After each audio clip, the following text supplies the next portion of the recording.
মনে হয় গত ক্লাসে শেষ করে গেছি না? আজকে আমরা পড়বো ব্যঞ্জন সন্ধি। আজকে পড়বো আমরা ব্যঞ্জন সন্ধি। জি, আমরা এটা আজকে রুলসেই পেয়ে যাব, আপনারা পাবেন। ব্যঞ্জন সন্ধি কালকে পরীক্ষার মধ্যে কোশ্চেন আইছিল না? পেট্রো বাংলাতে কোশ্চেন এসেছিল, এটা আমরা রুলসেই পেয়ে যাব। কোনটা? কালিদাস বিখ্যাত কবি। অপশনে আর কি কি ছিল?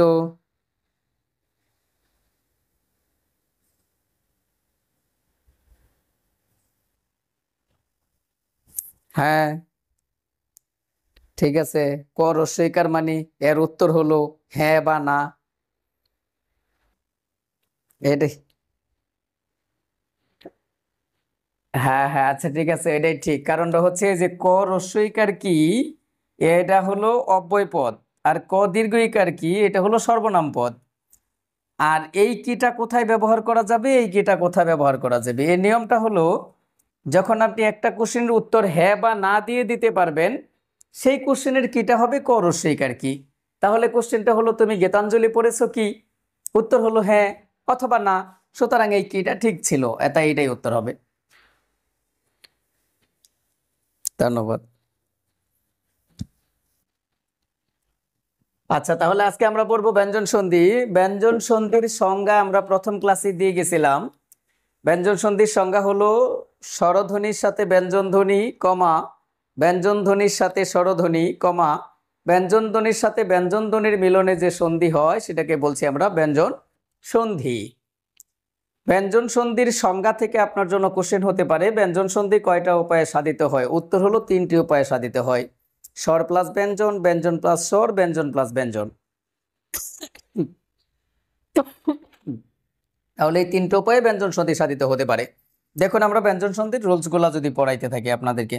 প্রথম রুলস, ব্যঞ্জন বর্ণ পড়াইতে যায় আমি আপনাদেরকে একটা বর্গ পড়াইছিলাম। এই বর্গর 1 নাম্বার কলাম এবং 3 নাম্বার কলামের বর্ণগুলো ওদিন আপনাকে বলছিলাম যে 1 নাম্বার কলামের বর্ণগুলো ক চট তপ, 3 নাম্বার কলামের বর্ণগুলো গ জড় দব। যদি কারো মনে না থাকে তাহলে আজকে আবার একটু মনে করে নেন। 3 নাম্বার কলামের বর্ণগুলো গ জড় দব, 1 নাম্বার কলামের বর্ণগুলো ক চট তপ।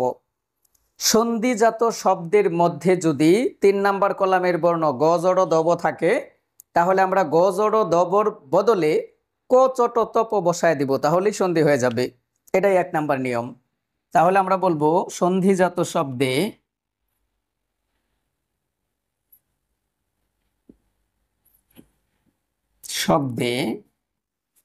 বর্গের 3 নং বর্ণ থাকলে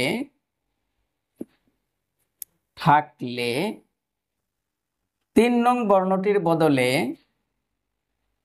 3 নং বর্ণটির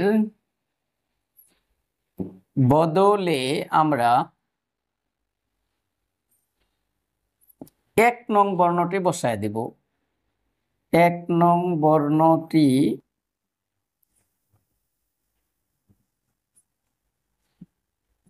বসিয়ে দিব, তাহলে সন্ধি হয়ে যাবে। মনে রাখবেন, যে সারির 3 নং বর্ণ থাকবে ওই সারির 1 নং বর্ণটা বসাতে হবে। ধরেন ক সারির 3 নং বর্ণটা আছে গ, তাহলে গ থাকলে আমরা গ এর বদলে ওই সারির প্রথম বর্ণ যেটা ক সেটা বসায় দিব, তাহলে সন্ধি হয়ে যাবে। এক্সাম্পল দেখুন, আমরা বললাম বাগার্থ। বাগর্থ, এই যে বাগর্থ কথাটা লিখলাম, এখানে বর্গের 3 নাম্বার বর্ণ আছে গ এবং বর্গের 3 নাম্বার বর্ণ আছে ব। সহজে, খুব সহজে প্রথমে একটা থিওরি মনে রাখার চেষ্টা করুন যে বর্গের 3 নাম্বার বর্ণ যদি শব্দের শুরুতেই থাকে তাহলে ওই বর্ণটার সন্ধি আমরা করব না। যদি এর পরে আরো কোনো বর্ণ থাকে তাহলে আমরা সেই বর্ণটার সন্ধি করব। তাহলে এটা বর্গের 3 নাম্বার বর্ণ, এটাও বর্গের 3 নাম্বার বর্ণ, তাহলে প্রথমটার পরে যেহেতু আরেকটা আছে আমরা এটা সন্ধি করব। তাহলে এটা হচ্ছে ক বর্গের 3 নাম্বার বর্ণ, সুতরাং আমরা বলবো ব আকার ক, বাক। যোগ, এই যে গয়ের সাথে একটা ও আছে এই পাশে, থয়ের এই পাশে, তাহলে বাকযুগ অর্থ। তাহলে বাগর্থের সন্ধি বিচ্ছেদটা দাঁড়ালো বাকযুগ অর্থ। দেখুন, সন্ধি বিচ্ছেদটা কিন্তু হয় নাই। কেন হয় নাই? না হওয়ার জন্য কারণটা কি? এই যে দেখুন, এই কয়ের সাথে একটা অ আছে, এই পাশে একটা অ আছে, দুইটা মিলে তৈরি করে ফেলবে আ। এই আটা আবার কার রূপে বসবে এখানে? তাহলে আমরা বসাইলাম ব আকার ব, ব আকার ক, বাক, এর সাথে আকার বাকা, এর সাথে থয়রেপ। এই যে শব্দটা হয়ে গেল বাকার্থ। কেন বাকার্থ হয়ে গেল? কারণটা হলো এই যে এই ওটার নিচে হসন্ত না থাকার কারণে আমরা এখানে একটা স্বরধ্বনি অ পেয়ে গেছিলাম, আর এই পাশেও যখন অ পেয়ে গেছি তখন আমরা আ বানাই লেছি। এই জন্য আমরা প্রথম অংশের শেষে একটা হসন্ত দিয়ে দিব। যখন আমরা হসন্ত দিয়ে দিলাম সেক্ষেত্রে আমরা ও পাইলাম না, তখন এই একটা ও মিলে আর আ তৈরি করতে পারলো না, বাকার তো আর হলো না, তাহলে বাগর্থই হলো। তাহলে বাগর্থ সন্ধি বিচ্ছেদটা বাগ যোগ অর্থ। এখন কথা হলো স্যার, সব শব্দের পূর্বপদের শেষেই কি আমরা হসন্ত দিব? উত্তর হলো না। আমরা কিন্তু অনেক স্যারদেরকে পড়াইতে শুনেছি যে ব্যঞ্জন সন্ধি মানেই প্রথম অংশের শেষে হসন্ত দিতে হবে। ব্যঞ্জন সন্ধি মানেই প্রথম অংশের শেষে হসন্ত দিতে হবে না, এটাই চরম বাস্তবতা। তাহলে হসন্তটা কখন দিতে হবে স্যার? হসন্তটা যখন দিতে হবে সেটা হলো যদি পরপদীর শুরুতে স্বরধ্বনি এসে যায় এবং প্রথম অংশের শেষে হসন্ত না দেওয়ার কারণে এখানে আমরা ও টু একটা ও পেয়ে যাই, তাহলে ও এর সাথে পরের ধ্বনিটা মিলে যদি একটা কিছু তৈরি করে ফেলার সম্ভাবনা থাকে, তাহলে সেই ক্ষেত্রেই কেবল প্রথম অংশের নিচে হসন্ত দিতে হবে, বাকি সব জায়গায় হসন্ত দিতে হবে না। কেন দেখুন হবে না? ধরেন আমরা বললাম উন্নত, এই উন্নত এর সন্ধি বিচ্ছেদ করব, ডাবল ন থাকার কারণে এর সন্ধি বিচ্ছেদ হবে উদ্যোগ নত। এখন আপনি বলুন তো খণ্ডতর নিচে হসন্ত দিবেন? না, খণ্ডতর নিচে হসন্ত দেয়া লাগবে না, এমনি সন্ধি হয়ে গেছে। ব্যাপারটা ক্লিয়ার? আচ্ছা, তাহলে ব্যঞ্জন সন্ধি মানেই প্রথম অংশের শেষে হসন্ত ব্যবহার করতে হবে, এই কথাটা একেবারেই যৌক্তিক না। এই অযৌক্তিকতা দিয়ে আসলে পড়ানো যায় না, এগুলো মাথায় রাখতে হবে। হ্যাঁ, ধরেন আমরা আরো এক্সাম্পল দিলাম, আমরা বললাম বাকযন্ত্র, বাকযন্ত্র, ঠিক একই রকম প আকার ক, বাক যুগ যন্ত্র। এই যে দেখুন এখানে একটা ঘটনা ঘটলো, এখানে কয়ের নিচে যদি আপনি হসন্ত নাও দেন তাহলেও কিন্তু সন্ধিটা হয়ে যাবে। কেন ভাই? কারণ কয়ের নিচে আমরা একটা অ পাইলাম, এই পাশে পাইলাম কি আমরা অন্তস্থ জ, তাহলে ও এর সাথে অন্তস্থ জ মিলে কিছুই তৈরি করতে পারে না, তাই হসন্ত দিলেও যা, না দিলেও তাই। তারপরে ক্লিয়ার? আচ্ছা, এরপরে যদি আমরা বলি, এরপরে আমরা বললাম জগদীশ, জগদীশ, এখানে আমরা দয়ের সন্ধি বিচ্ছেদ করব, তাহলে দয়ের বদলে আমরা বলতে পারি জগত, এর সাথে হসন্ত জগৎ। কেন? এই যে পরপদে দীর্ঘ ই আসবে, এই যে ইস, দেখছেন? এখন এখানে যদি আমি হসন্তটা না দেই তাহলে কি হয়ে যাবে? দেখেন এখানে একটা অ পাই আর এখানে পাইলাম দীর্ঘ ই, আর দুইটা মিলে হয়ে গেল এ। আর এটা কার রূপে পাশে পূর্বে বনের সাথে বসবে? তখন হবে জ গত, জগৎ, এর সাথে একার জগতে, এর সাথে আছে তালুক বস্য জগতেশ। বুঝতে পেরেছেন? তাহলে এটা হয়ে গেল জগতেশ। তাহলে পরপদে দীর্ঘই আসার কারণে আমাদেরকে অবশ্যই এখানে একটা হসন্ত দিতে হবে যাতে জগতেশ না হয়। দেখুন এখানে, এখানে আপনাদেরকে আমি ওই স্বরবর্ণ ব্যঞ্জন বর্ণ পড়ানোর সময় 9টা যে ব্যঞ্জন বর্ণ আছে এখানে লিখে দিয়েছিলাম যে তয়ের নিচে হসন্ত দিলে খণ্ডত হয়ে যায়, তাহলে খণ্ডত যা তো হসন্ত তাই। কারণ এই যে দেখেন তো হসন্ত ইকুয়াল টু খণ্ডত, ব্যাপারটা বুঝলেন? তাহলে এখানে তো হসন্ত দিলেও যা, জগৎ খণ্ডত দিয়ে লিখলেও তাই। তবে পরীক্ষার অপশনে যদি জগৎ যদি ইস থাকে, খণ্ডত দিয়ে থাকে, তাহলে এটাই হবে অ্যাপ্রোপ্রিয়েট উত্তর। কেন? কারণ আমাদের শুদ্ধ বানানে এটাকেই কারেক্ট করে নিয়েছে। ব্যাপারটা ক্লিয়ার? আচ্ছা, যখন এটা অপশনে থাকবে না তখন আপনি এটাও মার্ক করতে পারবেন। কেন? কারণ তো এর নিচে হসন্ত দিলে খণ্ডতই হয়, তো হসন্ত ইকুয়াল টু খণ্ডত। ব্যাপার ক্লিয়ার? ধন্যবাদ। এবার বলুন 1 নাম্বার নিয়মটা কি বুঝছেন না বুঝেন নাই?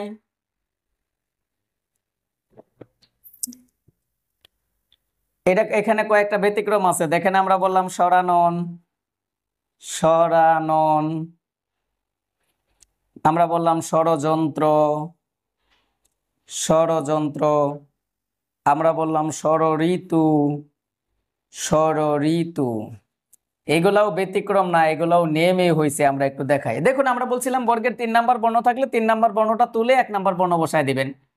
তাহলে আমরা যদি এখানে এক্সাম্পল দিই, সুবন্ত, বললাম সুবন্ত। এই যে বর্গের 3 নাম্বার বর্ণ আছে, কোন বর্গের? এটা প বর্গের। তাহলে এর বদলে আমরা প বসায় দিব। আমরা বসাবো শুভ, শুভ যুগ অন্ত। দেখেন এই যে পরপদের শুরুতে স্বরধ্বনি আসছে, যখনই স্বরধ্বনি আসছে তখন এখানে হসন্ত দেওয়া বাধ্যতামূলক। তা না হয় দেখেন এখানে একটা অ থাকবে আর এই অ মিলে আ হয়ে যাবে, তখন হয়ে যাবে সুপান্ত, এর সাথে আকার হয়ে যাবে, সুপান্ত হয়ে যাবে। তাই এখানে যেন অটা আমরা না পাই, সেজন্য এখানে একটা হসন্ত দিয়ে দিতে হবে। ব্যাপারটা ক্লিয়ার? তাহলে 1 নাম্বার 3 নাম্বার বর্ণ থাকলে আমরা 1 নাম্বার বর্ণ বসায় দিব। ধরেন আমরা বললাম নিযন্ত, এই যে নিযন্ত, নিযন্ত এর সন্ধি বিচ্ছেদটা কি? এই যে বর্গীয় জ আছে, তাহলে এটার এক্সাম্পল হবে, এই সন্ধি বিচ্ছেদ হবে নিচ যুগ অন্ত। এই যে নিযন্ত 3 নাম্বার বর্ণ ছিল, 1 নাম্বার বর্ণ বসায় দিছি। তাহলে বর্গের 3 নাম্বার বর্ণ থাকলে খালি 1 নাম্বার বর্ণ বসায় দেব, তাহলে কি হয়ে যাবে? সন্ধি হয়ে যাবে। এটা ছিল 1 নাম্বার নিয়ম। এখন দেখুন এই যে এগুলাকে অনেকে ব্যতিক্রম বলে থাকে, এটাও ব্যতিক্রম না। এখানে দেওয়া আছে ডয় বিন্দুরও, ডয় বিন্দুরও, ডয় বিন্দুরও। আমি আপনাদেরকে ব্যঞ্জন বর্ণ পড়ানোর সময় পড়াইছিলাম, এই যে ডয় বিন্দুর এবং ঢয় বিন্দুর, এই বর্ণ দুইটা আনা হয়েছে ট বর্গের বর্ণ, ট, ঠ, ড এবং ঢ। এই দুইটা বর্ণের নিচে এরকম দুইটা ফোঁটা দিয়ে ঈশ্বরচন্দ্র বিদ্যাসাগর এই ধ্বনি দুইটা আবিষ্কার করেছেন, মনে আছে? তাহলে ডয় বিন্দু রর ফোঁটাটা যদি আমরা বসে দেই, তাহলে এটা অটোমেটিক এটা ড হয়ে যায়। আর ড হচ্ছে ট বর্গের 3 নাম্বার বর্ণ, যেহেতু ডয় বিন্দুরও আছে তাহলে আমরা ট বসায় দিব, তাইলেই সন্ধি হয়ে যাবে। তাহলে আমরা বলবো শর্ট, শর্ট যুগ এই যে আনন, এই হলো স্বরানন, ষড়যন্ত্র শর্ট যুগ যন্ত্র, ষড়ঋতু শর্ট যুগ ঋতু। তাহলে এটা আমরা কই থেকে বের করে নিয়ে আসলাম? ওই যে ব্যঞ্জন বর্ণ পড়াইছিলাম। এখন ওইটা যদি বুঝে না থাকেন তাহলে এটা আপনার জন্য মুখস্থ করতে হবে, কিচ্ছু করার নাই। আমি আপনাদেরকে বলছিলাম 1853 সালে ঈশ্বরচন্দ্র বিদ্যাসাগর একটা ব্যাকরণ লিখেছে, যে ব্যাকরণটার নাম ব্যাকরণ কৌমুদী। এই ব্যাকরণ কৌমুদী গ্রন্থের মধ্যে এই ড এবং ঢ এই দুইটা বর্ণের নিচে দুইটা ফুটা দিয়া তিনি ডয়বিন্দুর এবং ডাইবিন্দুর নামের দুইটা ধ্বনি তৈরি করেছিলেন, যেটার নাম দেওয়া হয়েছিল তারণজাত ধ্বনি। আর সেই ডয়বিন্দুরই এখানে আসছে। যে তাহলে ডয়বিন্দুরও কোত্থেকে আসছে? ড থেকে। তাহলে ড, ট বর্গের 3 নাম্বার বর্ণ, তাহলে এটা 3 নাম্বার বর্ণ থাকার কারণে আমরা 1 নাম্বার বর্ণ ট বসায় দিছি। এই যে সরযুগ আনন হয়েছে, সরানন। বুঝলেন ঘটনা?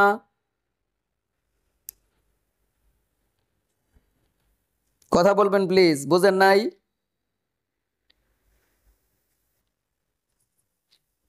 ধন্যবাদ। 1 নাম্বার নিয়ম নিয়ে কারো কোনো কোশ্চেন আছে বা কারো কোনো শব্দ আছে যে এই শব্দটা আমাদেরকে একটু সন্ধি বিচ্ছেদ করে দেন, আমাদের নিয়মে হচ্ছে না, এরকম যদি থাকে তাহলে বলুন। আর না থাকলে আমরা 2 নাম্বার নিয়মে যাব। নিয়ম 2, আমরা ব্যঞ্জন বর্ণের নাসিক্য বর্ণ পড়ছিলাম 7টা, মনে আছে? ব্যঞ্জন বর্ণের নাসিক্য বর্ণ কয়টা পড়ছিলাম? কথা বলবেন। যদি এগুলো না পড়ে থাকেন তাহলে কষ্ট করে পড়ে নেবেন, যদি না পড়ে নেন তাহলে তো ক্লাস করতে পারবেন না। আমি এইভাবে বুঝামো, আপনি বুঝবেন না, কারণ আপনি জানেন ব্যঞ্জন বর্ণের নাসিক্য বর্ণ 5টা, অথচ আমি কইতেছি ব্যঞ্জন বর্ণের নাসিক্য বর্ণ 7টা। 7টা আমি আপনারে পড়াইছি। বলছিলাম ব্যঞ্জন বর্ণের নাসিক্য বর্ণ কয়টা, কোশ্চেন আসলে উত্তর দিতে হবে 7টা। যদি বলা হয় বর্গীয় নাসিক্য বর্ণ কয়টা, তখন উত্তর দিতে হবে 5টা। ব্যঞ্জন বর্ণের নাসিক্য বর্ণ 7টার দেখুন, একটা উ, একটা ইয়, একটা মূর্ধন্য ন, একটা দন্ত ন, একটা ম, আরেকটা হলো অনুস্বার, আরেকটা হলো চন্দ্রবিন্দু। এই চন্দ্রবিন্দুটা বাদ, তাহলে কয়টা বর্ণ রয়েছে? 6টা। এই 6টা বর্ণ যদি কোনো শব্দের মধ্যে থাকে, তাহলে এই 6টার বদলে আমরা জাস্ট খালি ম বসায় দিব, তাহলেই সন্ধি হয়ে যাবে। তাহলে সন্ধিজাত শব্দের মধ্যে যদি নাসিক্য বর্ণ থাকে, নাসিক্য বর্ণগুলো উঠায় দেয়, আমরা ম বসায় দিব, তাহলেই কি হয়ে যাবে? সন্ধি হয়ে যাবে। এক্সাম্পল দেখুন, প্রথমটাতে আমরা যদি বলি অঙ্ক, অঙ্ক এর সন্ধি বিচ্ছেদ, তাহলে যে ও আছে ম বসায় দেন। আমরা বলবো অম যোগ ক, এই যে অঙ্ক, অঙ্কর সন্ধি বিচ্ছেদ এরকম। আমরা বললাম পঞ্চম, এই যে পঞ্চমের সন্ধি বিচ্ছেদ, দেখুন এই যেখানে ইও আছে, এই বর্ণটাকে বাংলা আমরা ইও যুগ চ পাই, তাহলে ইও আছে, ইওর বদলে আমরা কি বসাবো? ম বসাবো, তাহলে আমরা বসাইলাম পম যোগ চম, এই যে পঞ্চম। এখন যদি আপনি যুক্ত বর্ণ ভাঙাতে না পারেন, এখানে ইও কই আছে এটা আপনি যদি না জানেন, তাহলে আপনি কষ্ট করে যুক্ত বর্ণের ক্লাস করে আসেন গা, ওদিন আমরা ভাঙাই দিয়েছিলাম। দেখুন এখানে মূর্ধন্য আর দন্ত ন সন্ধি হয় সাউন্ডের, তাহলে এখানে একটা ন সাউন্ড আছে। আমরা যদি বলি সন্ধি, এই যে সন্ধি, তাহলে এখানে দন্ত ন আছে, আমরা উঠায় দেয় ম বসায় দিব, আমরা বসাবো সম যুগ, বাকি রইল কি ধর স্বীকার, এই যে দি, এই হলো সন্ধির সন্ধি বিচ্ছেদ। ম আছে, আমরা যদি বলি সম্মান, সম্মানের সন্ধি বিচ্ছেদ, তাহলে এখানে দুইটা ম আছে, একটা ম উঠায় দিয়ে মই হবে, তার মানে এটাকে জাস্ট ভেঙে দিবেন। আমরা বললাম সম যোগ মান, এই হলো সম্মান, সম্মানের সন্ধি বিচ্ছেদ এরকম। আমরা যদি অনুসার দিয়ে এক্সাম্পল দেই, আমরা বললাম সংবিধান, সংবিধান, তাহলে যে অনুসার আছে উঠায় দাম বসাবেন, আমরা বসাবো সম, সমযোগ বিধান, বিধান, এই যে হলো সংবিধান। তাহলে বলুন 2 নাম্বার নিয়মটা কি বুঝলেন?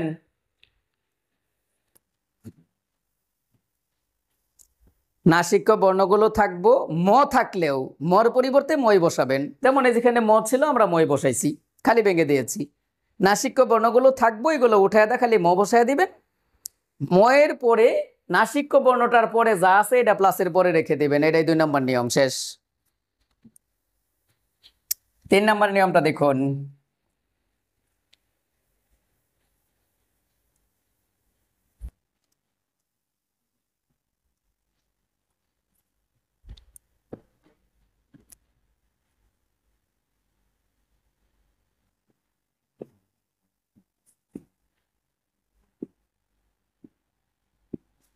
এটা কিছুই হবে না, এটা খালি তন যোগ মই হবে। যদি আমরা এইভাবে লিখি তন্ময়, তন্ময়, তাহলে এটা এর সন্ধি বিচ্ছেদ হবে, যেহেতু দন্ত ন আছে, তাহলে আমরা এরকম বলতে পারি তম যোগ ময়, তন্ময়, আর কিছু না। সহজ সহজ, নিয়মে ফালাইতে পারলেই সহজ। দেখুন সন্ধিজাত শব্দের শেষে, সন্ধিজাত শব্দের শেষে যদি মূর্ধন্য ষ ট অবলিক মূর্ধন্য ষ ঠ যুক্ত থাকে, যুক্ত থাকে, তাহলে আমরা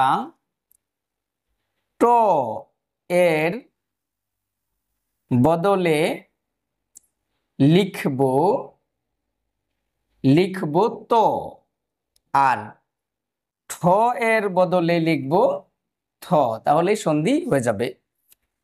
তাহলে মূর্ধন্য সন্ধিজাত শব্দের শেষে যদি মূর্ধন্য ষ ট এবং মূর্ধন্য ষ ঠ যুক্ত থাকে, তাহলে ট এর বদলে আমরা লিখব ত, ঠ এর বদলে আমরা লিখব থ। এক্সাম্পল দেখেন, এই যে কোশ্চেন আইছিল কালকে পেট্র বাংলা, বৃষ্টি, এই যে দেখুন সব সন্ধিজাত শব্দের শেষে মূর্ধন্য ষ ট যুক্ত আছে, তাহলে আমরা এর সন্ধি বিচ্ছেদ করব বৃষ, এই যে বৃষ যুগ ট এর বদলে আমরা লিখব ত, এই যেখানে রস্বইকার আছে দিয়ে দিব, এই যে বৃষ যুক্তি বৃষ্টি।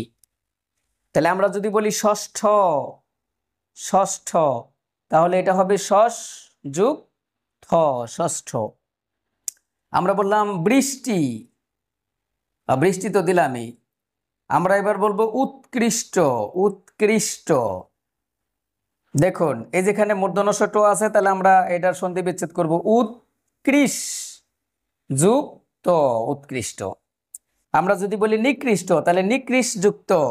আমরা যদি বলি সৃষ্টি, সৃষ্টি এর সন্ধি বিচ্ছেদ করব সৃষ্টি, তাহলে এর সন্ধি বিচ্ছেদ হবে সৃষ যুগ তি, সৃষ্টি। বলুন 3 নাম্বার নিয়মটা বুঝলেন?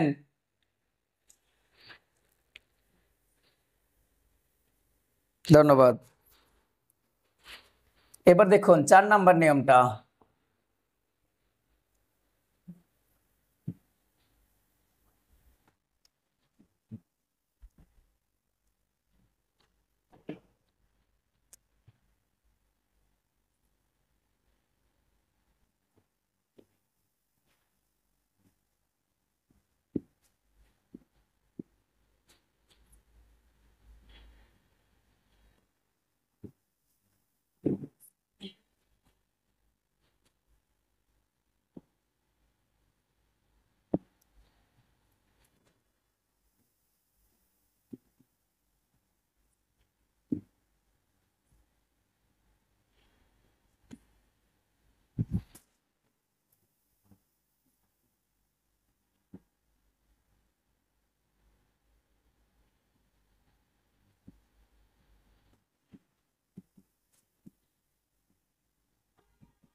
সন্ধিজাত শব্দের মাঝে যদি একই রকম বা এক জাতীয় দুটি বর্ণ যুক্ত থাকে তাহলে প্রথম বর্ণটির পরিবর্তে আমরা খণ্ডত বসায় দেব, তাহলে কি হয়ে যাবে? সন্ধি হয়ে যাবে। প্রথম বর্ণটির পরিবর্তে আমরা কি বসাবো?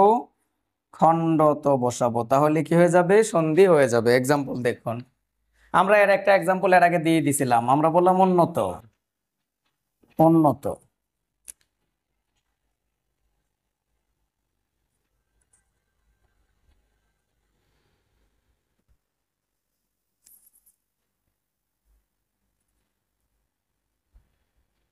তাহলে আমরা বললাম উন্নত। এই যে দেখুন একই রকম দুইটা বর্ণ যুক্ত আছে, প্রথম বর্ণটা উঠায় দিয়ে আমরা বসাবো খণ্ডত, তাহলে আমরা বসাইলাম উত যুগ নত, উন্নত।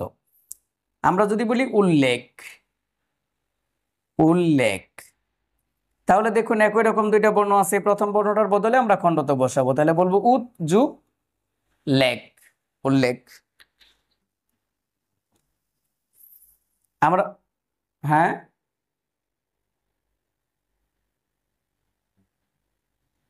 না এটার মধ্যে ম দেওয়া যাবে না, এটা যুগ নত হওয়ার সম্ভাবনা নাই। সম্মানে ওইটা হয়েছে, কিন্তু এখানে এটা হবে না, দিলে আপনার সন্ধি হবে না।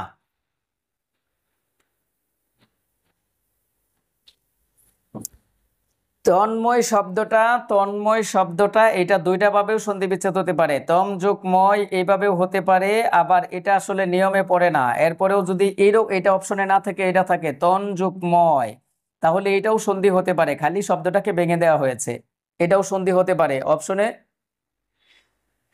খণ্ডত দেয়া যাবে না, তন্ময়ে কখনোই খণ্ডত দেয়া যাবে না, সুযোগ নাই। কারণ এখানে যেটা আছে একটা হলো ত দন্ত ন আর একটা ম অন্তস্থ তন্ময়, তাহলে দুইটা একই রকম বর্ণনা। আবার একই রকম দুইটা দন্ত ন থাকলে আপনি এখানে দন্ত ন উঠায় দেয় ম বসাতে পারবেন না, তাহলে সন্ধি হবে না। দন্ত ন থাকলে উঠায় দেয়, একই রকম দুইটা দন্ত ন থাকলে উঠায় দেয় বসাতে পারবেন না, সন্ধি হবে না। তবে দুইটা ম থাকলে হতে পারে। ব্যাপারটা বুঝছেন? অগ্রদূতে কি দেয়া আছে? হ্যাঁ,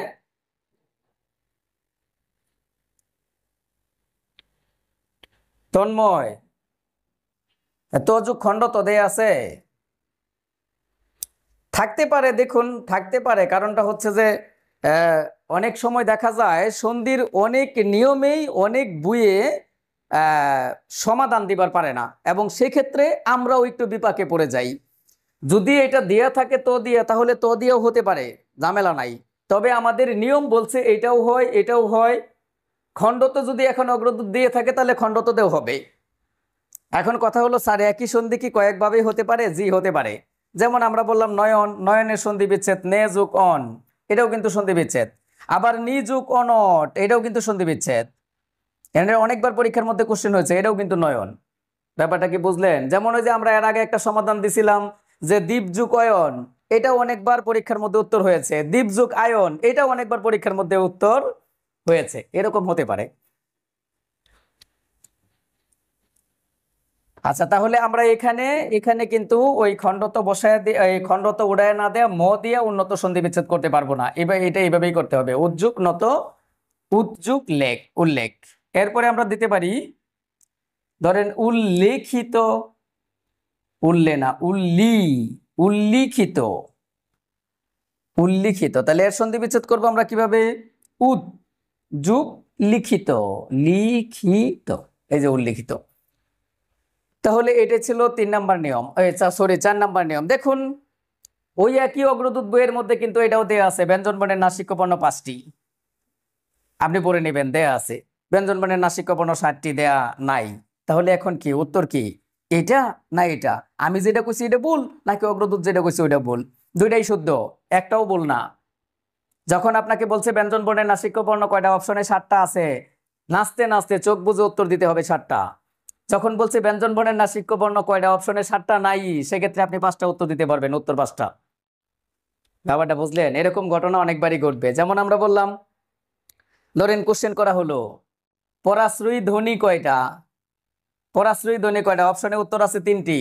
আপনাকে কষ্ট করে 3টি উত্তর দিতে হবে। কেন? পরাশ্রয়ী কিন্তু আসলে ধ্বনিই না, এগুলো বর্ণ। এরপরেও কোশ্চেন করছে পরাশ্রয়ী ধ্বনি কয়টা, অপশনে কোনোটি নয় দেওয়ার উত্তর অপশন নাই, সেক্ষেত্রে আপনাকে তিনটাই উত্তর দিতে হবে এবং আপনি নাম্বার পাবেন।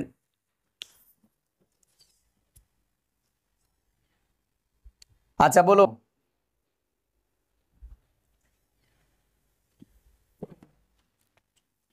নিয়ম 5, আমরা বলবো চ এবং ছ যদি এই দুইটা বর্ণ যুক্ত থাকে, কোনো শব্দের মধ্যে যদি এই দুইটা বর্ণ যুক্ত থাকে, তাহলে আমরা এই বর্ণটাকে উঠায় দেয়া স বর্ণটাকে উঠায় দেয়া জাস্ট খালি প্লাস বসায় দিব, তাইলে সন্ধি হয়ে যাবে। যেমন আমরা বললাম বিচ্ছেদ, যে টপিকসটা আমরা পড়তাছি সন্ধি বিচ্ছেদ, আমরা সন্ধির সন্ধি বিচ্ছেদ দেখলাম সংযোগ দি, এবার আমরা বিচ্ছেদের বিচ্ছেদ দেখবো, এই যে চ আছে, তাহলে আমরা বলবো বি যোগ ছেদ, এই যে হলো বিচ্ছেদ। বি কথার অর্থ বিশেষ, ছেদ কথার অর্থ ছেদ, বিশেষ যে ছেদ তার নাম বিচ্ছেদ। এবার আমরা বললাম কথা ছলে, কথা ছলে, তাহলে যে চ আছে আমরা বলতে পারি কথা যোগ ছলে, কথা যোগ ছলে। এরপরে আমরা যদি বলি পরিচ্ছেদ, পরিচ্ছেদ, পরিচ্ছেদ, তাহলে আমরা বলবো যে চ উঠায় দেয়া পরি যোগ ছেদ, পরিচ্ছেদ। ঠিক এই ছোট্ট একটা কথা মনে রাখলে এরকম অনেক শব্দের সন্ধি বিচ্ছেদ আপনারা করতে পারবেন। কথা বুঝলেন? তবে এটা বইয়ের মধ্যে নিয়ম দেওয়া আছে, এই নিয়মগুলো সাধারণত একটু কঠিন, নিয়মগুলো বোঝানোও কঠিন, বোঝাও কঠিন। যদি এই সহজ কথাটা মনে রাখতে পারেন তাহলে আপনারা দেখা যায় পরীক্ষায় আসার মতো অনেক শব্দের সন্ধি বিচ্ছেদ করতে পারবেন। তাহলে বলুন তো 5 নাম্বার নিয়মটা কি বুঝছেন?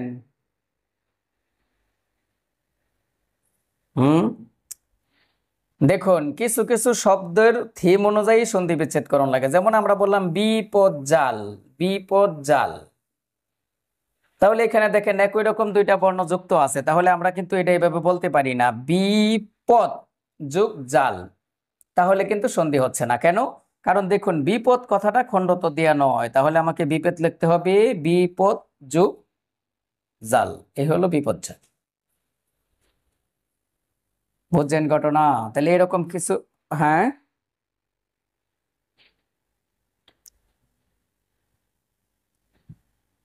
আমরা যদি বলি উচ্ছেদ, এই যে চ ছ দ আছে, তাহলে এটা কিন্তু শুধু খালি আপনি যদি বলেন উত, যদি উ বসায় দেয়া পরে প্লাস বসায় দেয়া ছেদ দেন তাহলে হবে না, এখানে খণ্ডত হবে উদ্যোগ ছেদ, উচ্ছেদ।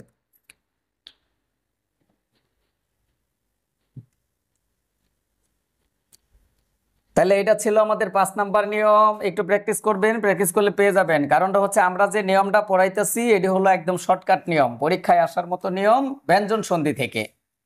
বুঝতে পেরেছেন? এই জন্য এরকম হচ্ছে। তো দেখা যায় সচরাচর পরীক্ষার মধ্যে এই নিয়মগুলো থেকে সব ধরনের কোশ্চেন এসে যায়। যেমন এই যে পেট্রো বাংলায় বৃষ্টি আসলো, এটা কিন্তু একদম খুব সহজ ভাষায় আমরা পড়ায় ফেললাম যে শব্দের শেষে মূর্ধন্য ষ ট, মূর্ধন্য ষ ঠ যুক্ত থাকলে ওটা দেখালি তো বসায় দিবেন, এটা কিন্তু বইয়ের মধ্যে নেওয়া নাই, এইভাবে দেখেন। 6 নাম্বার নিয়মটা দেখুন, 6 নাম্বার নিয়মে আমরা দেখব যদি সন্ধিজাত শব্দের মধ্যে দ থাকে, এই যে এই দ মানে ছোট দ বা অল্প প্রাণ দ, তাহলে এই দয়ের বদলে আমরা জাস্ট খণ্ডত বসায় দেব, তাহলে এই সন্ধি হয়ে যাবে। যেমন আমরা বললাম উদ্ঘাটন, উদ্ঘাটন, এই যে দেখেন উদ্ঘাটন, এখানে দ আছে, তাহলে দয়ের বদলে আমরা খণ্ডত বসাবো, আমরা বলবো উদ্যোগ ঘাটন, উদ্ঘাটন। দেখেন আমরা বললাম উদ্যোগ, উদ্যোগ, এই উদ্যোগের সন্ধি বিচ্ছেদটা হলো, উদ্যোগের সন্ধি বিচ্ছেদটা হলো এই যে এখানে দেখেন দ আছে, তাহলে আমরা বসায় দিব উ খণ্ডত, খণ্ডত উদ, এরপরে যে হলো অন্তস্থ জ, তাহলে আমরা বলবো অন্তস্থ জ, এর সাথে দেখেন এই যে আকার একার আছে, তাহলে এটা বলছি আমরা উকার, উদ্যোগ যোগ ইকুয়াল টু উদ্যোগ। বুঝলেন? তাহলে এইটা হচ্ছে আমাদের 6 নাম্বার নিয়ম। এখানে অনেক শব্দই আপনারা পেয়ে যাবেন, দ থাকলেই খালি উঠায় দা কি বসায় দিবেন, খণ্ডত বসায় দিবেন, তাহলে হয়ে যাচ্ছে, তাহলে হয়ে যাচ্ছে। বুঝলেন ঘটনা? দেখুন এই যে আমরা প্রথমে যে একটা এক্সাম্পল দিছিলাম জগদীশ, মনে আছে? জগদীশ, এই যে দেখুন এখানে দ আছে, তাহলে আমরা এটা বলতে পারি জগৎ যোগ দীর্ঘই তাহলে বসিস জগদীশ, তাহলে এটা এই নিয়মেও হয়েছে, এই নিয়মেও হয়েছে। আবার 1 নাম্বার নিয়মে এখানে ত দিয়ে হসন্ত দিলেও খণ্ডতই হচ্ছে, এটাও কিন্তু সন্ধি বিচ্ছেদ হচ্ছে। বুঝতে পেরেছেন?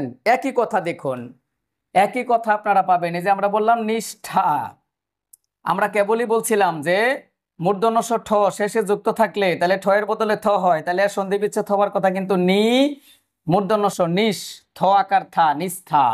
কিন্তু দেখুন এর সন্ধি বিচ্ছেদ একটু এরকমও হয়, নি বিসর্গ যোগ ঠা, দুইটাই ঠিক। এটা উত্তর, এটা উত্তর। তো পরীক্ষার মধ্যে যেটা থাকবো ওইটা আপনাকে বুঝে উত্তর দিতে হবে। দুইটাই থাকবে না, দুইটাই থাকবে না। আচ্ছা, এটা ছিল আমাদের 6 নাম্বার নিয়ম। 7 নাম্বার নিয়মটা দেখুন, নিয়ম 7। তো অবলিক খণ্ডত যদি কোনো শব্দের মধ্যে থাকে তাহলে তো এর বদলে আমরা লিখব ধ, খণ্ডতর বদলে আমরা লিখব দ। তাহলে আমরা বলেন আনসার, আমরা বললাম তত্ত্ব। এই যে তত্ত্ব একটা শব্দ, এটাকে যদি আমরা ভাঙি তাহলে পাই আমরা তো যুক্ত হসন্ত তৈব, এরকম পাই। তার মানে একটা তো এর পরে আরেকটা তো আমরা দেখতে পাচ্ছি, এখানে দুইটা তো যুক্ত হয়েছে। তাহলে তো আছে, তো এর বদলে আমরা কি দিতে পারি দ। কিন্তু না, দেখুন এই তোটার নিচে হসন্ত আছে। হসন্ত থাকার কারণে, তো এর নিচে হসন্ত থাকার কারণে এটা কিন্তু খণ্ডত হয়েছে। যখনই খণ্ডত হয়েছে তখন আপনাকে এই দোটা দিতে হবে। তাহলে এর সন্ধি বিচ্ছেদটা হবে তৎযুক্ত তত্ত্ব। দেখেন গুরুত্বপূর্ণ প্রক্রিয়া। বুঝলেন এই তত্ত্বর সন্ধি বিচ্ছেদটা? বুঝলেন কি?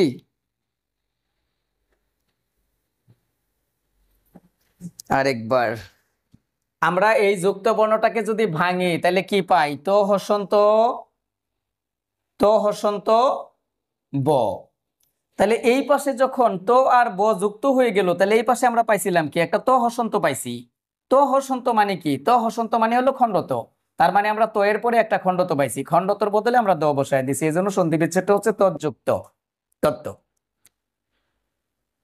বুঝলেন কি? বুঝেন নাই?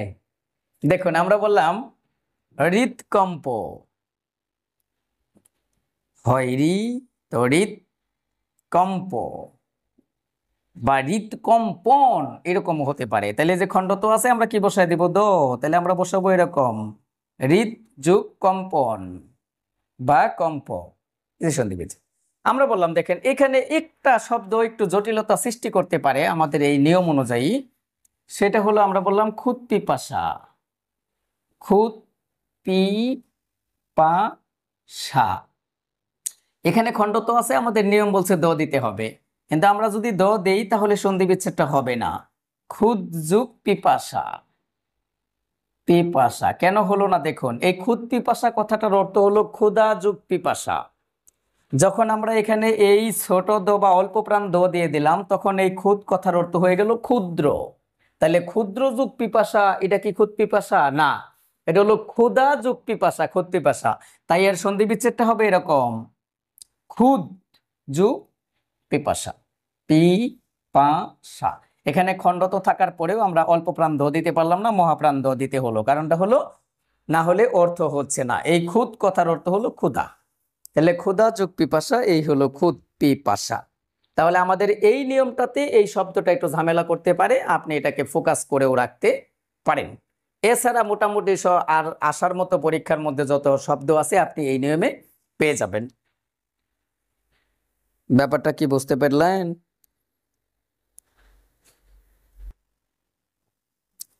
কথা বললেন প্লিজ। তাহলে আমরা দেখতে পেলাম সবই মিলে গেল। খণ্ডত থাকলে দ হয়ে যাবে। এখানে আমরা তকে ভেঙে ত হসন্ত পাইছি। ত হসন্ত মানে খণ্ডত, খণ্ডতর বদলে আমরা দ বসায় দিলাম। কিন্তু এখানে খণ্ডত থাকা সত্ত্বেও আমরা দ বসাইতে পারলাম না, কারণ এটা অর্থ হয় না। তাইলে এইটা মহাপ্রাণ দ দিলে অর্থ হয়, এজন্য আমরা মহাপ্রাণ দ দিয়ে এটা করেছি। বুঝতে পেরেছেন? ব্যঞ্জন সন্ধির যেটা কঠিন নিয়ম, সবচেয়ে কঠিন 8 নাম্বার নিয়ম, এটা আমরা অনেকেরই দেখি পড়াই না, আবার অনেক সময় বলে এটা লাগবেই না। এই নিয়মটা একটু কঠিন। শুধু যুক্ত বর্ণ বাংলাতে শিখতে পারলেই এই নিয়মটার আনসার করতে পারবেন আপনারা। যেমন আমি বললাম যজ্ঞ একটা শব্দ, এই যে যুক্ত বর্ণটাকে ভেঙে আমরা প্রথমে পাবো একটা বর্গীয় জ, এরপরে পাবো আমরা ইও। দেখুন এর সন্ধি বিচ্ছেদটা হলো এখানে জাস্ট জটা দিয়ে দিলেন, এখানে হসন্ত দিয়ে দিলেন, তাহলে জজ। এই ইওটার বদলে খালি দন্ত ন দিয়ে দিবেন, তাহলেই সন্ধি হয়ে যাবে। তাহলে নিয়মটা হলো পূর্বপদের শেষে চ এবং জ, চ হসন্ত বা জ হসন্ত থাকবে, আর পরপদের শুরুতে নাসিক্য বর্ণ থাকবে। নাসিক্য বর্ণের মধ্যে শুধু একটা বর্ণই থাকবে, এটা হলো ইয়। যদি পরপদের শুরুতে নাসিক্য বর্ণ থাকে তাহলে দুইটা মিলে যেটা তৈরি করবে এটা হলো কয়েকটা যুক্ত বর্ণ তৈরি করবে। এই কথাটা মনে রাখলে চলবে না। পরপদের নাসিক্য বর্ণ যেই নাসিক্য বর্ণটাই থাকবো ওই নাসিক্য বর্ণটার পরিবর্তে দন্ত ন হবে। তাহলে এই নিয়মটা এইভাবে খুব কঠিন করে পড়ার চেয়ে আমরা এটাই মনে রাখতে পারি, এখানে যুক্ত বর্ণটা ভাঙবো, ভাঙার পরে আমরা একটা চ পাবো অথবা বর্গীয় চ পাবো, এরপরে আমরা ইও পাবো, ইওটা না লিখে আমরা জাস্ট দন্তনটা লিখে দিব, দন্তনটা লিখে দিলেই সন্ধি বিচ্ছেদ হয়ে যাচ্ছে। এরকম কতগুলো শব্দ আছে দেখুন। আমরা বললাম যজ্ঞ, এটা তো দেখলামই। আমরা বললাম অজ্ঞ, আমরা বললাম অজ্ঞ, আমরা বললাম বিজ্ঞ, আমরা বললাম বিজ্ঞান, আমরা বললাম অজ্ঞান, আমরা বললাম যাচ্ছা। দেখুন এই যে শব্দগুলো, এই শব্দগুলো সন্ধি বিচ্ছেদ আমরা কিভাবে করতে পারি। এটাকে বাংলা বর্গীয় জ যুগ ইও পাই, তাহলে আমরা বললাম যজ যুগ ইও না লিখে আমরা দন্ত ন দিয়ে দিলাম, সন্ধি বিচ্ছেদ হয়ে গেল। এটাকে বাংলা আমরা বর্গীয় জ যুগ ইও পাই, তাহলে আমরা বলবো অজ যুগ ইও না লিখে আমরা দন্ত ন দিয়ে দিলাম, সন্ধি হয়ে গেল। এটাকে বলবো আমরা কি বীজ, বীজ যুগ ইও না লিখে আমরা দন্ত ন লিখে দিলাম, এই যে হয়ে গেল বিজ্ঞ। বিজ্ঞানের সন্ধি বিচ্ছেদ আমরা বলবো বীজ যুগ নান, এই হয়ে গেল বিজ্ঞান। ইও না লিখে আমরা দন্ত ন লিখে ফেলছি সরাসরি। অজ্ঞান, তাহলে আমরা বলবো অজ যুগ নান, এই হলো অজ্ঞান।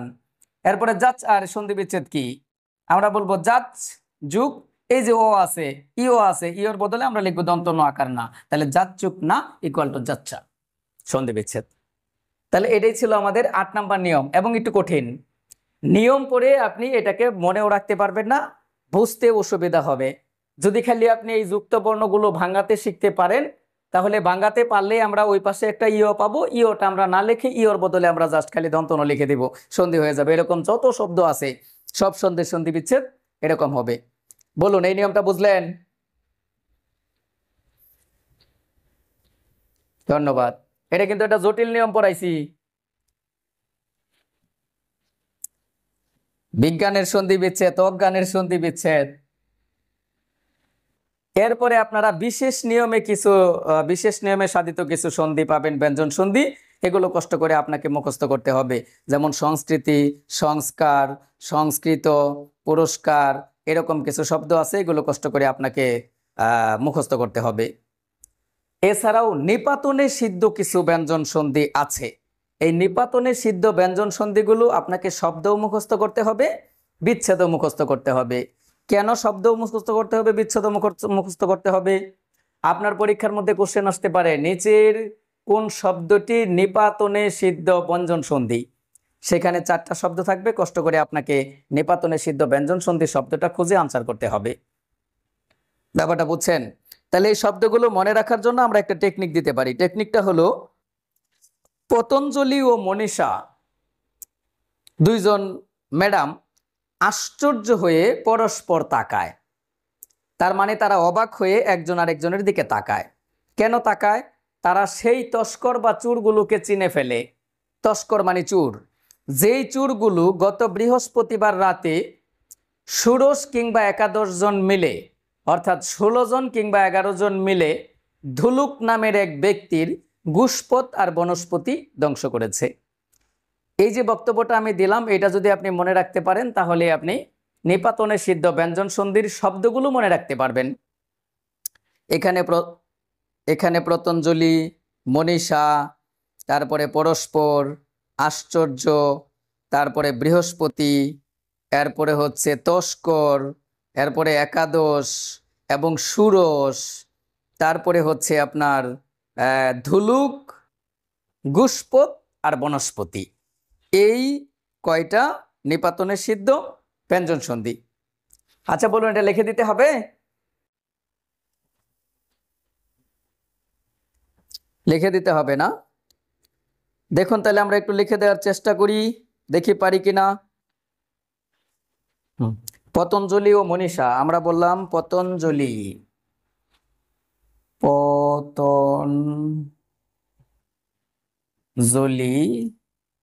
ও মনীষা আশ্চর্য হয়ে পরস্পর তাকায় তাকায় তারা সেই তস্করগুলোকে চিনে ফেলে যারা গত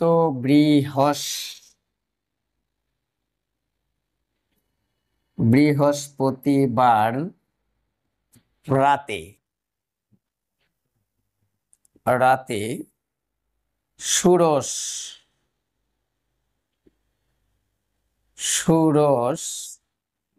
কিংবা ষোড়শ মনে হয় ডয় বিন্দুর হবে, ষোড়শ কিংবা একাদশ জন মিলে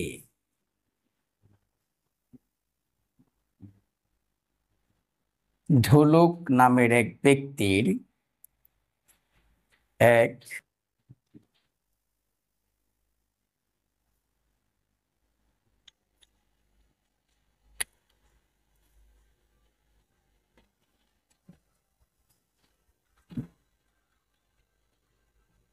কি ডিস্টার্ব করতেছে?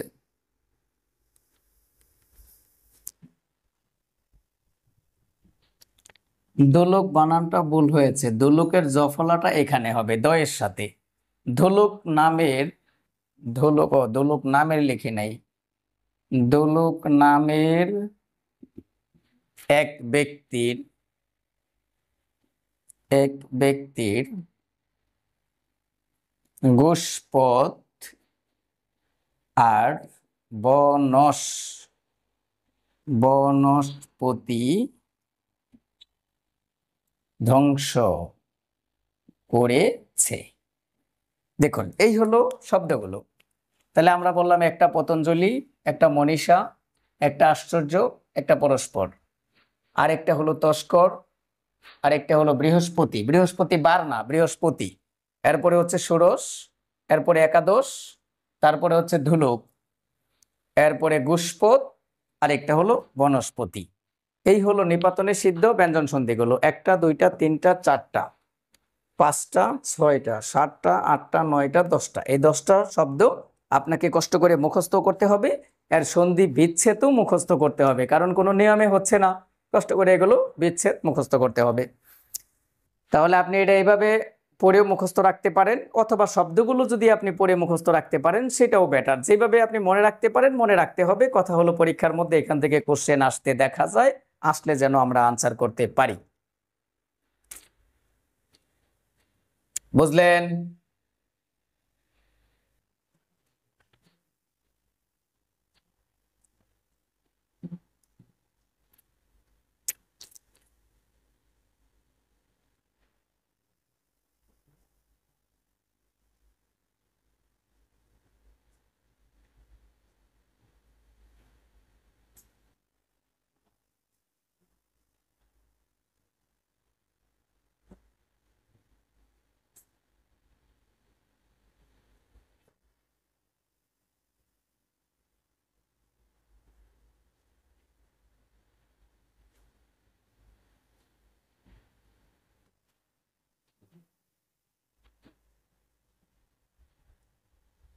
আচ্ছা, তাহলে এগুলি হলো নিপাতনে সিদ্ধ ব্যঞ্জন সন্ধি। এখন আমরা পড়াবো বিসর্গ সন্ধি।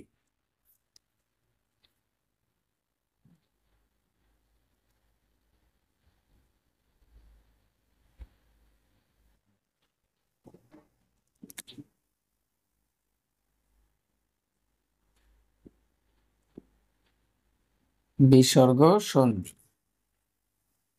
বিসর্গ সন্ধি পড়াইতে যাই আমরা বিসর্গ সন্ধির সংজ্ঞা দিয়েছিলাম সন্ধির প্রথম ক্লাসে।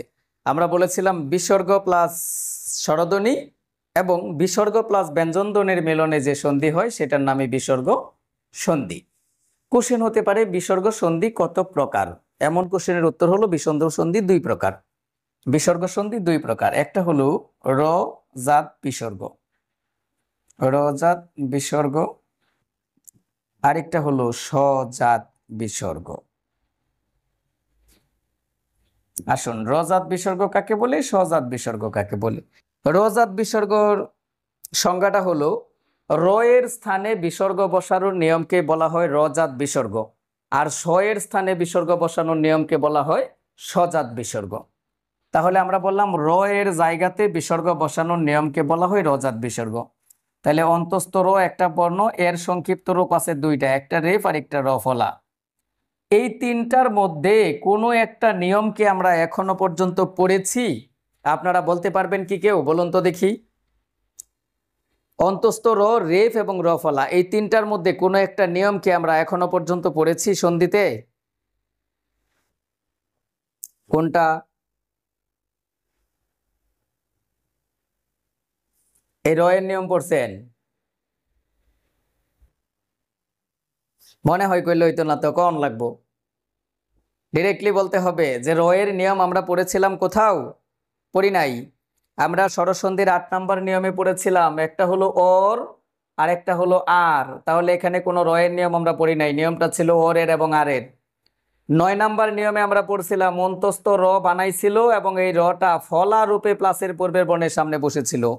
তাহলে আমরা একটা নিয়ম পড়েছি, সেটা হলো র ফলার নিয়ম। কিসের নিয়ম? র ফলার নিয়ম। ওই যে আমরা বলছিলাম পিতৃযোগ আলয় পিত্রালয়, ভাতৃযোগ আলয় ভাত্রালয়, মাত্রাযোগ আলয় মাত্রালয়, পিতৃযোগ অর্থ পিত্রর্থ, পিতৃযোগ ঐশ্বর্য পিতৃঐশ্বর্য, মনে আছে? এটা আমরা স্বরসন্ধির 9 নম্বর নিয়মে পড়াইছিলাম।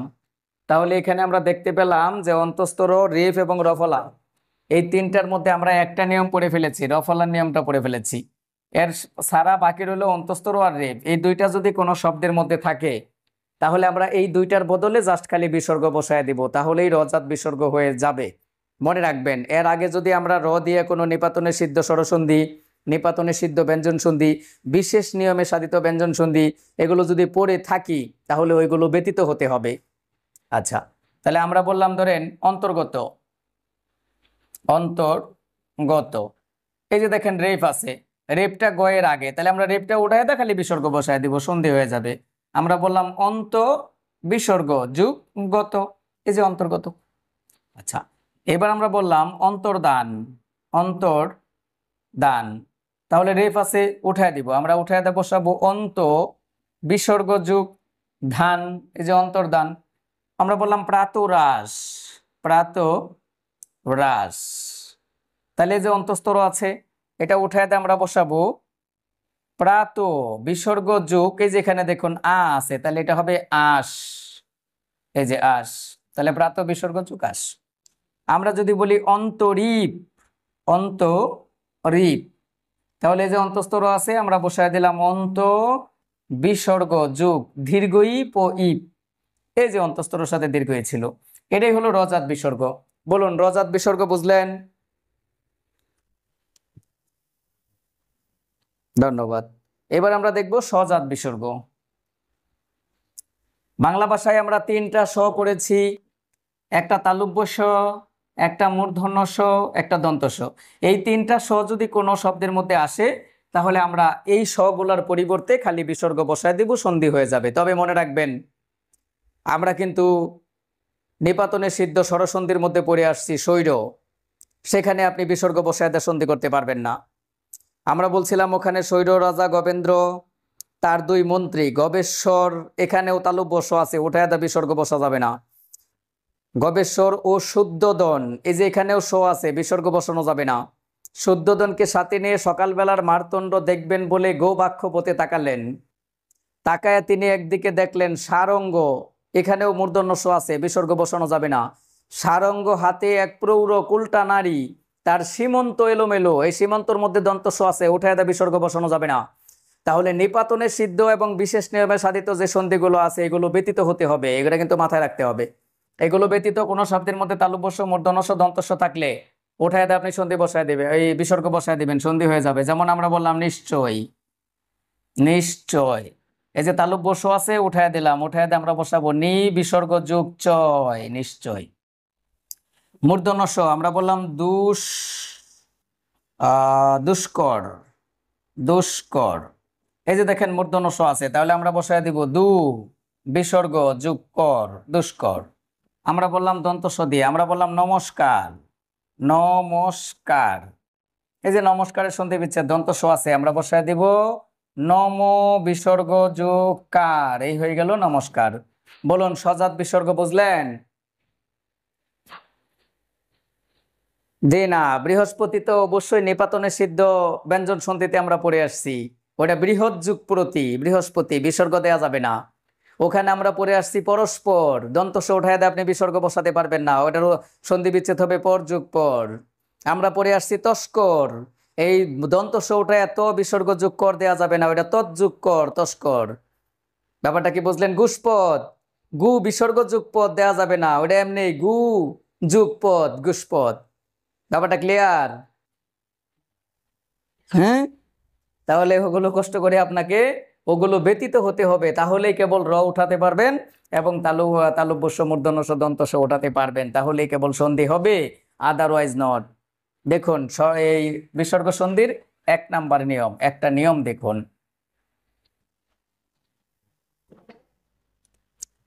বিসর্গ সন্ধির নিয়মটা যদি আমরা পড়াই, আগে এক্সাম্পলগুলো দেই পরে নিয়মটা পড়াচ্ছি। আমরা যদি বলি ইতোমধ্যে, ইতোমধ্যে আমরা বললাম তপু বন, আমরা বললাম সদ্য জাত, আমরা বললাম মনু যুগ। দেখুন এই যে শব্দগুলো আপনি নিয়ম পড়া ছাড়া খুব সহজেই সন্ধি বিচ্ছেদ করে ফেলতে পারবেন, তবে নিয়মটাও আমি দেখাবো। আগে আমরা সহজ নিয়মটা দেখি যে কিভাবে সন্ধি করা যায়। শব্দের মধ্যে উকার আছে, উকার, উকার আছে, এখানে একটা উকার আছে, উকার আছে, এরপরে উকার আছে। তাহলে স্যার দুইটা উকার যদি একসাথে থাকে সেক্ষেত্রে আমরা কি করব? প্রথম উকারটা সন্ধ করে নেব, তাহলেই হয়ে যাবে। উকার থাকলে আপনারা জাস্ট উকারটা বসায় দেয়া বিসর্গ বসায় দিবেন, উকারটা উঠায় দেয়া বিসর্গ বসায় দিবেন, ইত বিসর্গ যুগ মধ্যে, এই যে সন্ধি বিচ্ছেদ হয়ে গেল। এখন এটা যদি আপনি নিয়মে পড়তে চান তাহলে নিয়মটা হলো সন্ধিজাত শব্দের পূর্ব পদে, পূর্ব পদে যদি ও বিসর্গ থাকে, দেখুন এই যে তো এর সাথে ও আছে, এই যে বিসর্গ, ও বিসর্গ থাকে, পরপদের শুরুতে বর্গের তৃতীয় বর্ণ, চতুর্থ বর্ণ, পঞ্চম বর্ণ এবং হলো হ, জ, তারপরে হচ্ছে অন্তস্থ ও, এই শব্দগুলো যদি থাকে তাহলে এইটা এবং এইটা মিলে যেটা তৈরি করবে সেটা উ, আর এই উটা কার রূপে প্লাসের পূর্বের বর্ণটার সাথে যুক্ত হবে। এটা হলো নিয়ম। তার মানে কি? পূর্ব পদে থাকবে অবিসর্গ, পরপদে বর্গের তৃতীয় বর্ণ, চতুর্থ বর্ণ, পঞ্চম বর্ণ, হ, জ, অন্তস্থ, এগুলো যদি থাকে, থাকলে দুইটা মিলে উ তৈরি করবে, আর এই উটা কার রূপে প্লাসের পূর্বের বর্ণের সাথে যুক্ত হবে। এটা হলো নিয়ম। দেখুন তো আমরা এখন এই নিয়মটা আসলে মানলো কিনা। এই যে দেখেন তো এর সাথে ও আছে, এই যে বিসর্গ আছে, এই যে বর্গের পঞ্চম বর্ণ আছে ম, তার মানে নিয়ম মেনেছে, দুইটা মিলে উ হবে, উটা পূর্ব বর্ণের সাথে যুক্ত হবে, এই যে তো এর সাথে যুক্ত ছিল। এবার আমরা এটা দেখি তো মানে কিনা। আমরা বললাম তো পো বিসর্গ যুগ বন, তাহলে এই যে দেখেন প এর সাথে ও আছে, এখানে বিসর্গ আছে, তাহলে পূর্বপদ অবিসর্গ পেয়েছি আমরা। পরপদের শুরুতে ব আছে, যে ব বর্গের 3 নাম্বার বর্ণ, তাহলে নিয়ম মেনেছে। আমরা যদি বলি সদ্যজাত, তাহলে সদ্যজাতের সন্ধি বিচ্ছেদটা সদ্য বিসর্গ যুগ জাত। এই যে দেখেন এখানে একটা ও আছে, এই যে বিসর্গ আছে, অবিসর্গ, এই যে বর্গের 3 নাম্বার বর্ণ, তার মানে সবই নিয়ম মানবে। তাহলে আপনি এই নিয়মটা কষ্ট করে পড়ার চেয়ে এই সহজ কথাটা মনে রাখুন যে সন্ধিজাত শব্দের মধ্যে যদি উকার থাকে তাহলে উকারটা উঠায় দেয়া আমরা জাস্ট খালি বিসর্গটা বসায় দিব, তাহলে সন্ধি হয়ে যাবে। এই কথাটা মনে রাখলে আপনি এই 1 নাম্বার নিয়মের সব আনসার করতে পারবেন আশা করছি। তাহলে এর সন্ধি বিচ্ছেদটা কেমন? আমরা বললাম মন বিসর্গ যুগ যুগ, এই যে হয়ে গেল মনোযোগ। বলেন তো 1 নাম্বার নিয়মটা বুঝলেন কিনা?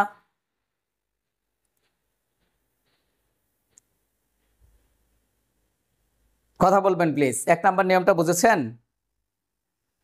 নিয়মটা পড়তে গেলে নিয়মটা একটু কঠিন মনে হতে পারে আপনার কাছে, তাই আমরা নিয়মটা পড়লাম না, নিয়মটা না পড়ে একটা সহজ থিওরি জেনে নিলাম। শব্দের মধ্যে উকার থাকবে, উঠায় দেখালে সন্ধি, এই বিসর্গ বসায় দিব, তাহলে সন্ধি হয়ে যাবে। ব্যাপারটা বুঝলেন? আচ্ছা, ধন্যবাদ। এরপরে আমরা 2 নম্বর নিয়মটা পড়াবো।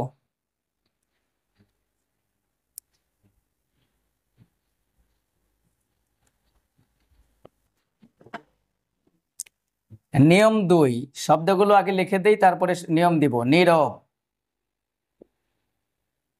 নীরস, নিরন্ধ্র, নিরক্ত, নীরব, নিরস, নিরক্ত, নিরূপ, নিরূপ, আরেকটা হলো চক্ষু রূপ। এই যে শব্দগুলো, এগুলাকে অনেক স্যারেরা বলে থাকে এগুলো ব্যতিক্রম। দেখুন, এটা ব্যতিক্রম না, এটা নিয়মেই হবে। তবে নিয়মটা আপনারা বুঝবেন কিনা এটাই বড় কথা। আমি বোঝানোর চেষ্টা করি, দেখুন বোঝেন কিনা। প্রত্যেকটা শব্দের মধ্যে অন্তঃস্তর আছে, অন্তঃস্তর। এখানে নিয়ম বলছে অন্তঃস্তর পরপদীর শুরুতে অক্ষত অবস্থায় থাকবে, অন্তঃস্তর সন্ধি করা যাবে না। তাহলে সন্ধিটা আমরা কার করব? আমরা তো এটা বিসর্গ সন্ধি পড়তাছি, তাহলে অন্তঃস্তরেরই সন্ধি করতে হবে। পরে দেখা গেল যে অন্তঃস্তর পরপদে অক্ষত থাকবে, তার সন্ধি করা যাবে না। আগে আমরা জেনে নেওয়ার চেষ্টা করি যে কেন সন্ধি করা যাবে না অন্তঃস্তরর। অন্তঃস্তর থাকা সত্ত্বেও আমরা কেন বিসর্গ বসাতে পাচ্ছি না, এটা আগে জেনে নেই। দেখুন, অন্তঃস্তরর আগে স্বরবর্ণের মহাপ্রাণ ধ্বনি দীর্ঘই আছে। অন্তঃস্তরর আগে স্বরবর্ণের মহাপ্রাণ ধ্বনি দীর্ঘই আছে। অন্তঃস্তরর আগে স্বরবর্ণের মহাপ্রাণ ধ্বনি দীর্ঘই আছে। অন্তঃস্তরর আগে দীর্ঘই, অন্তঃস্তরর আগে দীর্ঘই। এই উকারটা অন্তঃস্তরের পরে, অন্তঃস্তরর আগে দীর্ঘও আছে, উকারটা অন্তঃস্তরের পরে। তার মানে অন্তঃস্তরর আগে যদি দীর্ঘই, স্বরবর্ণের মহাপ্রাণ ধ্বনি দীর্ঘই এবং দীর্ঘও থাকে, তাহলে আমরা অন্তঃস্তর সন্ধি করতে পারবো না। তাহলে সন্ধিটা করতে হবে কার স্যার? সন্ধিটা করতে হবে দীর্ঘইর এবং দীর্ঘউর। তাহলে দীর্ঘই এবং দীর্ঘউর সন্ধিটা আমরা কিভাবে করব? দেখুন, এটা মহাপ্রাণ বর্ণ, এর অল্প প্রাণ বর্ণটা হলো রস্যই।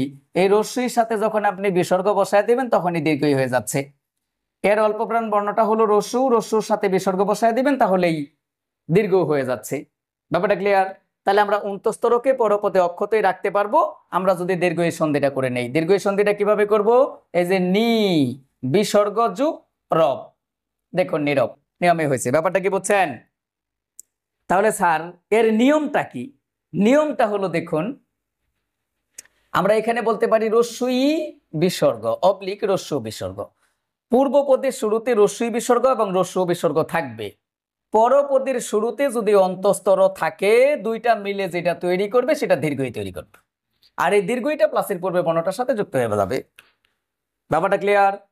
তাহলে স্যার এখন যে নিয়মটা আমি আপনাকে বললাম, এই নিয়মটা কেউ বলে দেয় নাই। এই নিয়মটা কোনো বইয়েও আপনি পাবেন না। পাচ্ছেন কিনা আমি জানি না, মনে হয় নাই, থাকলে থাকতেও পারে, তবে সচরাচর বইয়ে পাবেন না। এবং আমি তো কোনো স্যারকে পড়াইতে দেখি না, তারা বলে এগুলা বলে ব্যতিক্রম। দেখুন, তাহলে আমরা ব্যতিক্রম না, খুব সহজ ওয়েতে মনে রাখতে পারি। অন্তঃস্তরের আগে স্বরবর্ণের মহাপ্রাণ ধ্বনি দীর্ঘই এবং দীর্ঘও থাকলে তার সন্ধি করা যাবে না। অন্তঃস্তর সন্ধি করা যাবে না, সন্ধি করতে হবে দীর্ঘই এবং দীর্ঘউর। তাহলে দীর্ঘই এবং দীর্ঘউর সন্ধি করার জন্য আমরা কি বসাবো? রস্যই বিসর্গ এবং রস্য বিসর্গ বসায় দেবো, তাহলে সন্ধি হয়ে যাবে। তাহলে দেখুন, যেখানে আছে দীর্ঘই আমরা বসায় দিছি রস্যই বিসর্গ, সন্ধি হয়েছে। এখানে আছে দীর্ঘউ, তাহলে আমরা বসায় দিব রস্যু। এই যে চক্ষু বিসর্গ যুগ রূপ, এই যে সন্ধি হয়ে গেল। তাহলে আমরা এখানে রস্য দিলাম, এখানে বিসর্গ দিলাম, দীর্ঘ হয়ে গেল। ঠিক এরকম নি বিসর্গ যুগ রূপ, নিরূপ, এর সন্ধি বিচ্ছেদ নি বিসর্গ যুগ রক্ত, নিরক্ত, এর সন্ধি বিচ্ছেদ নি বিসর্গ যুগ রন্ধ্র, নিরন্ধ্র, এর সন্ধি বিচ্ছেদ নি বিসর্গ যুগ রস। বলুন, এই নিয়মটা বুঝলেন?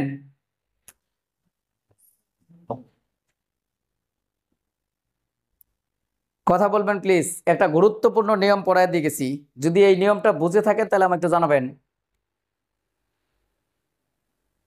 ধন্যবাদ। তাহলে আমরা এখানে 6টা শব্দ দিলাম। বেশ কয়েকটা বই গবেষণা করে আমরা 6টা শব্দ পেয়েছি, বুঝছেন? আর কোনো শব্দ সচরাচর পাওয়া যায় না, তবে নতুন বই যেগুলো আসছে এগুলোর মধ্যে হয়তো বা 2-1টা শব্দ অ্যাড হলে হতেও পারে। আমরা বেশ কয়েকটা বই গবেষণা করে এই 6টা শব্দ পেয়েছি এবং এই 6টা শব্দের জন্য আমরা একটা নিয়মও করে দিয়েছি। ধন্যবাদ। এটাই ছিল আমাদের বিসর্গ সন্ধির 2 নাম্বার নিয়ম। বিসর্গ সন্ধির 3 নাম্বার নিয়মটা দেখুন।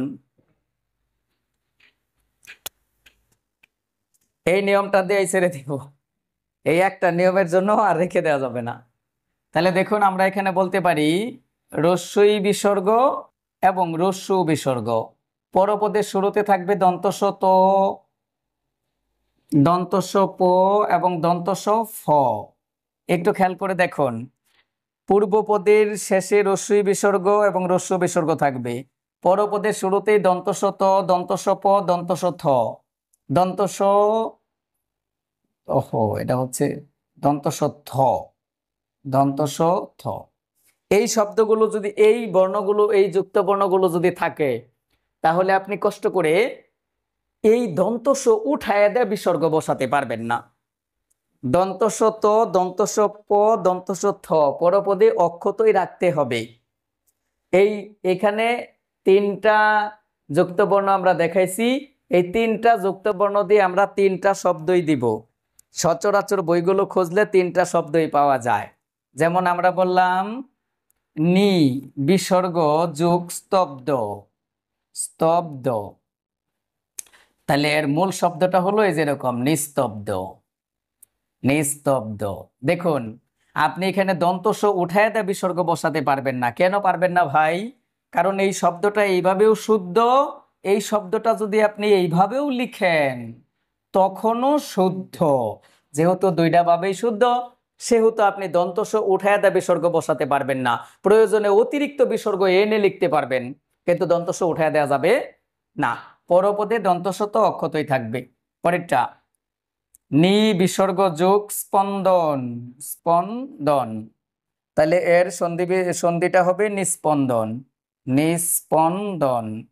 এই শব্দটা এইভাবেও শুদ্ধ, এই শব্দটা আপনি এইভাবেও লিখতে পারবেন, নিস্পন্দন, এইভাবেও লিখতে পারবেন, 2টাই শুদ্ধ। আচ্ছা, এরপরে আরেকটা আছে, এটা দিয়ে আমরা লিখতে পারি দুস্থ, দু বিসর্গ যুগ স্থ, দুস্থ। এই শব্দটার সন্ধি বিচ্ছেদ এটা, শব্দটা হলো এরকম দুস্থ। এই শব্দটা এইভাবেই শুদ্ধ, এই শব্দটা এইভাবেও শুদ্ধ। তবে অনেকে আপনাকে বলবে দন্তস উঠায় দা সন্ধি বিচ্ছেদ করার জন্য দু বিসর্গ যুগ থ, এটা এর সন্ধি বিচ্ছেদ। খেয়াল করে দেখুন, এটা হলো এপ্রোপ্রিয়েট উত্তর। যদি এটা অপশনে থাকে তাহলে এটা উত্তর, এটা না থাকলে আপনি এটাও মার্ক করতে পারেন, নাম্বার পাবেন। ঠিক এটা হলো এপ্রোপ্রিয়েট উত্তর। এটা যদি অপশনে না থাকে, তাহলে যদি এরকমও থাকে নি বিসর্গ যুগ পন্দন, তাহলে এটাও উত্তর হবে।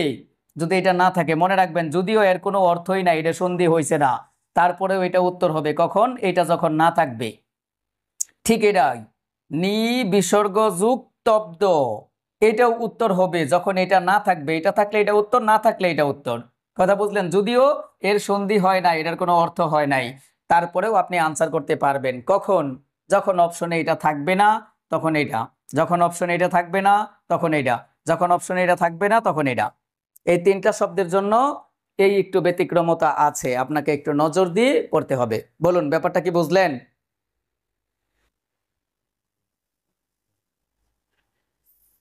কেন এমনটা হলো? কারণ এই শব্দগুলো অতিরিক্ত বিসর্গ এনেও লেখা যায়, অতিরিক্ত বিসর্গ এনেও লেখা যায়, যার কারণে আপনি দন্তস উঠায় দা বিসর্গ বসাতে পারবেন না, বিসর্গ অতিরিক্ত আনতে হবে। অপশনে এগুলো থাকলে, এই আগে যে 3টা দিলাম ওই 3টা থাকলে 3টা অ্যাপ্রোপ্রিয়েট উত্তর, না থাকলে পরের 3টাও আপনি মার্ক করতে পারবেন বৈকল্পিক উত্তর হিসেবে। তবে তখন আপনি 1 নাম্বার পেয়ে যাবেন। যেহেতু অপশনে অ্যাপ্রোপ্রিয়েট উত্তরটা নাই, সেক্ষেত্রে ওইটাই উত্তর হবে। বুঝতে পেরেছেন? কথা বলুন প্লিজ, কথা বলুন, কথা বলুন। কে মোটামুটি আমার সাধ্যমতো পড়ানোর চেষ্টা করেছি। এরপরেও কিছু বাকি থেকে যাবে, কিছু বাকি থাকবে, সেটাই স্বাভাবিক। যাই হোক, আপনাদের যদি পড়তে যায় কোথাও প্রবলেম হয়, সমস্যা হয়, তাহলে আমাকে নক করবেন, আমি আমার সাধ্য অনুযায়ী চেষ্টা করব বোঝায় দেওয়ার জন্য আবার। তাহলে আমরা নেক্সট ক্লাসে অন্য কোনো টপিকস নিয়ে আলোচনা করব।